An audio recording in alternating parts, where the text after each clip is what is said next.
जब भगवान के पितृ भक्त उसके अधीन हो जाता है, आसक्त हो जाता है। प्यारे भक्तों, एक शब्द आता है आशिक। आशिक शब्द आप लोगों ने सुना होगा।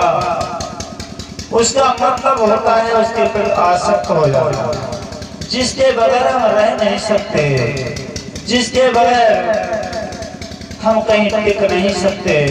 हमारी एक ऐसी आदत है कि मन में आ गया कि भगवान की पावन कथा सुनने जाना है तो जाना है। हम भगवान की कथा बगैर सुने रुक नहीं सकते।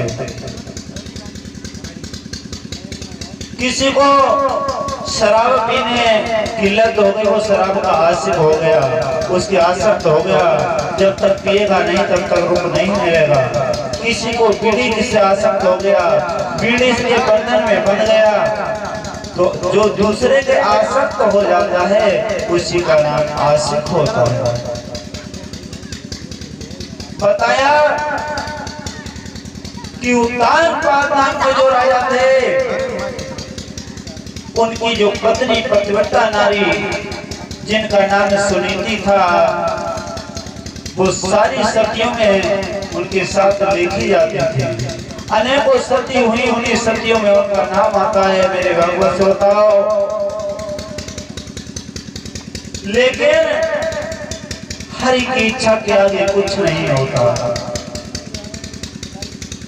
ईश्वर की सृष्टि में है सब जीव स्वतंत्र, और पर बन बैठी हो तुम्हें कर्मों से परतंत्र। हे मेरी माता और बहनों, तुम स्वतंत्र हो, तुम्हारे पास बल है, बुद्धि है, विवेक है, हिम्मत है, सब कुछ है। लेकिन बल बुद्धि विद्या को त्याग करके तुम्हारा नाम अबला रख दिया, तुम्हारा नाम अबला रख दिया। क्यों? ना तुम बल का प्रयोग करती, ना बुद्धि का प्रयोग करती। अब अबला आ माने नहीं हो, बल माने ताकत। आ माने नहीं हो, बल माने शक्ति यानी कि ताकत। जिसके अंदर कोई ताकत नहीं हो, चाहे अब ये मत समझना का स्त्री है इसलिए हमारे लिए कहा जा रहा है। ये तो एक पुरुष भी हो सकता है जिसमें बल नहीं है, हिम्मत नहीं, ताकत नहीं, बुद्धि नहीं, वो अबला है। अबला, अबला का मतलब है कि जिसके पास कोई शक्ति ना हो। इसी प्रकार मेरे भगवत श्रोताओं, आज की जो नारियां हैं इसमें बताया है हमारी श्रीमद् भागवत कथा के अनुसार कि अपने धर्म को खो करके और अपने को दूसरे के बंधन में बंधा दिया। आजादी को छोड़ करके दूसरे की बेड़ियों में बंध गए। हुआ ये कि हे माता बहनों, तुम ही वह माता बहनों हो जो धर्म की रक्षा करती थी। तुम ही वह सतवाली सतवंती हो जो सत्य के बल पर तुमने देवताओं को बच्चा बना लिया। तुम वह बलशाली हो जो गढ़ में तेज चलाई रानी लक्ष्मी हो। धूम मचाने वाली, आज इतना बल रखने वाली, इतनी सत विद्या रखने वाली, और जिसका नाम अबला रख दिया। किस प्रकार ये क्यों हुआ? थोड़ा सा धन प्राप्त हो गया तो मन में घमंड हो गया कि हमें लक्ष्मी आई जा, घर में कई से रोटी मिली। किसी किसी परिवार में भैया सुनने को मिलता, कहा कहती हैं, बोलिए तुम्हारे घर में चूहा लौटते, चूहा हम आए तो उसे रोटी मिली है तुम्हें। मिलता है सुनने को, लेकिन नहीं, ऐसा कुछ नहीं है। जब हमारे कर्म सत्कर्म की ओर चलने लगते हैं, हमारे विचार परिवार से मिल जाते हैं, सब एकत्र होकर के कार्य करते हैं, तो उसमें बल आ जाता है, ताकत आ जाती है, और हमारे घर में लक्ष्मी जी निवास कर जाते हैं। आज एक बात और बताएं आप लोगों को, हमारे घर में जो झाड़ू होती है तो झाड़ू जिससे हम घर की सफाई करते हैं, अधिकतर देखने को मिलता है कि अगर झाड़ू घर में रखी है, किसी का पैर लग गया तो क्या करते हैं मालूम है, उठाया और थूक दिया, उठाया और झाड़ू पर थूक दिया। मेरी माता और बहनों हाथ जोड़ करके प्रार्थना ऐसा कभी मत करना। वो हमारे घर की लक्ष्मी है, हमारे घर की सफाई करती है, हमें सुंदर बनाती है, हमारा सम्मान बढ़ाती है, हमें ऊंचा करती है। और जो हमारे साथ इतना करेगा उसके थूका जाएगा, बताओ थूका जाएगा? नहीं थूकना चाहिए। तो थोड़ा भी धन प्राप्त हो गया तो खुद लक्ष्मी बन बैठी घर में। अब सोच रही है कि हमारा तो बहुत बढ़िया बंगला बन लो, अब दासी आ जाए, रोटी बनावे, चखिया पीसे, झाड़ू लगावे, बर्तन धोवे, कपड़ा धोवे और हम पटरानी बन के खटिया पे पड़े रहे हैं। ऐसा नहीं बताया है।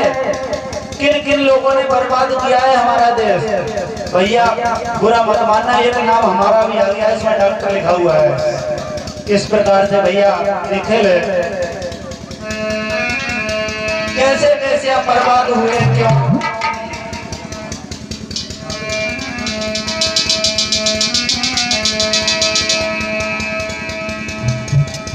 और लज्जा आती है आज और भारत की नारी कहलाने में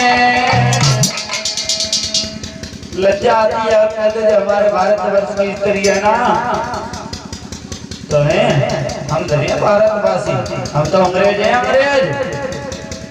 तो भारतवासी कहने में लज्जा किस प्रकार बता। और लज्जा आती है आज और भारत की नारी कहलाने में, और सौभाग्य समझती है अपना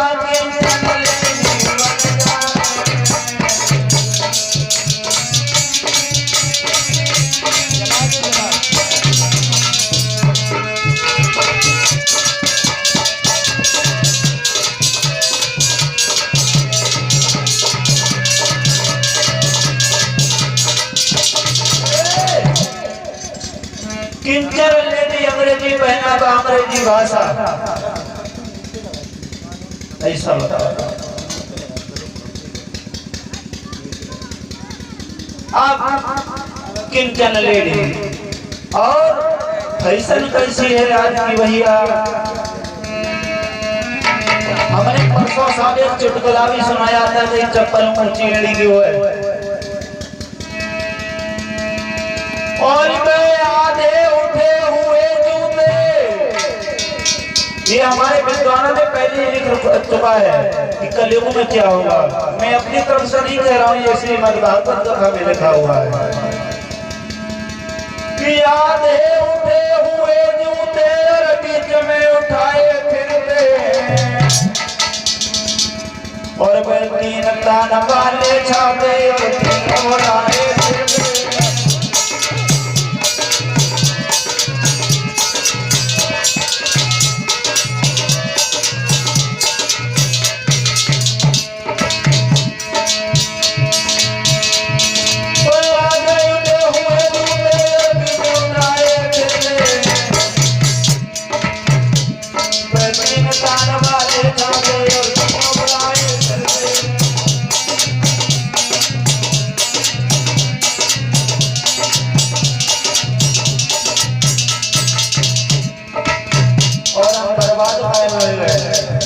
सारी संपत्ति फैशन में लुट गई, कायम है।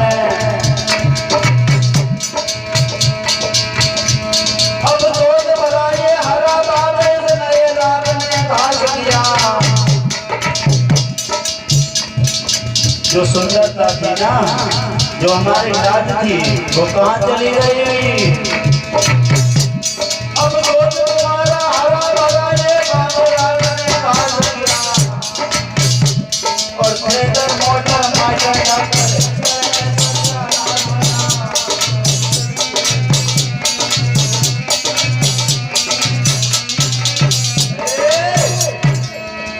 बोल गोटे भगवान की गे। काय काय में हमारो बाप गुजर गो, थिएटर जिसे कहते हैं पिक्चर हॉल, मोटर, घर में सब्जी ना हो लेकिन मोटरसाइकिल जरूर हो, मास्टर, स्कूल में पढ़ाना है, खेती की बातें हो रही है, बच्चा पलटे खटखटाए हैं, बच्चा पलटे खटखटाए, हमारा रुपया 60,000 महीना में कैसे ही जा रहा है एक टीचर को। और भैया गिनती हमारी दाना खाओ जना करें, डॉक्टर की बहुत हालत खराब है, और थोड़ो खटिया पे लेट के आ जाए ना डॉक्टर में बड़ा बोले बच्चे मुर्गी फंस गई, बोले आईसीयू में डाल लो भाई, बोले 20,000 रुपया घंटा को खर्चा है, बर्बाद तो इतना कर दिया। बताया कि देवालय में मांगती हो तुम ये वरदान, और रहे सदा आजाद हो न कभी संतान। कुछ मैया बहन तो जब कहती है कि हम ऐसे आजादी रहे, हमारे तो ललुओ न हुआ है। क्यों? रामायण में लिखा है, बाबा ने लिखा है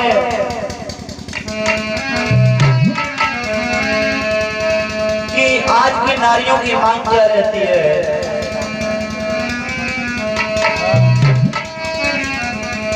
और मांगे पूरी होने पर भी और ना जाती आदतें रोने की।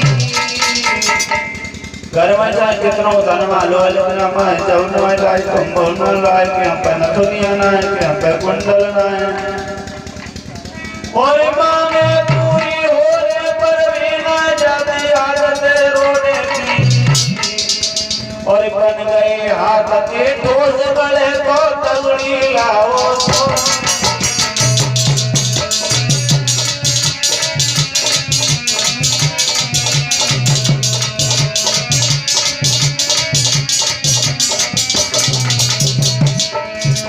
बन गए हाथ के ठोस गले को तगड़ी लाओ तो।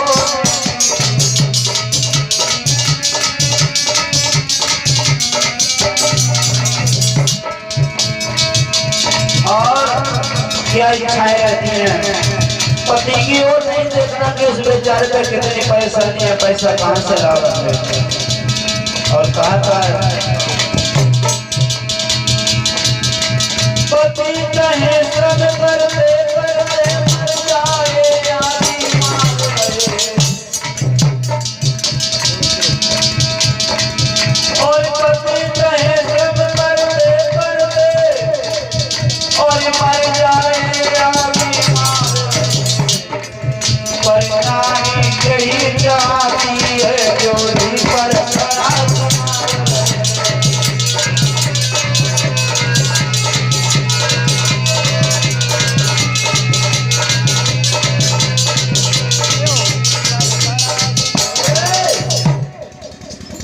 पति विचारो जो काम करते करते मर जाए, जो बीमार जाए, लेकिन जोड़ी पैसे सुनाना है। लेकिन माताओं बहनों हर जगह ऐसा नहीं है, ये तो मात्र कल्पना है जो संसार की हालत देखी जा रही है। आज हमें भी इस मंच पर बैठ करके बोलते हुए शर्म आती है, ऐसी बातों को कहते हैं। हमारी माता और बहनों ने ऐसा पहनावा कर लिया है कि एक भैया आंख उठा कर नहीं देख सकता, एक बाप आंख उठा कर नहीं देख सकता। क्यों? 5,500 न 50,000 के हुए, लेकिन तन बंधु अनुराई है। सच है ना? और सारी हो महीन रेशमीन और पहनावा ऐसा रचता है, और निर्लज को इतनी लाज नहीं तने आज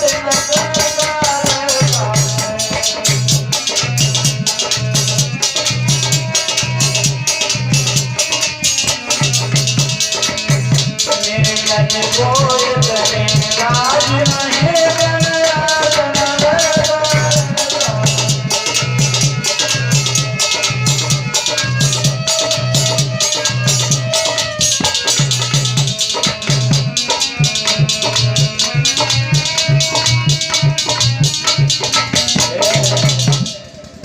बोलो भगवान